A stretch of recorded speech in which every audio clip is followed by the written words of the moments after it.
आज आपण गोड आंबट वरण करणार आहोत. मुगाच्या डाळीचे जिरे मोहरी आणि लसूण त्यात टाकलेला आहे.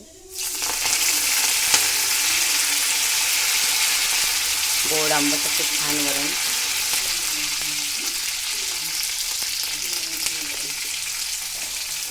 मूग डाळ ही पचण्यासाठी हलकी असते म्हणून मुगाचे वरण छान पण लागते. आणि हे बघा, हे सगळं टाकून झालं का आणि चिंच आणि गूळ एकत्र भिजवून घेतलेला आहे तो पण टाकायचा, म्हणजे चवीसाठी छान लागते. खूप छान होते गोड व आंबट वरण.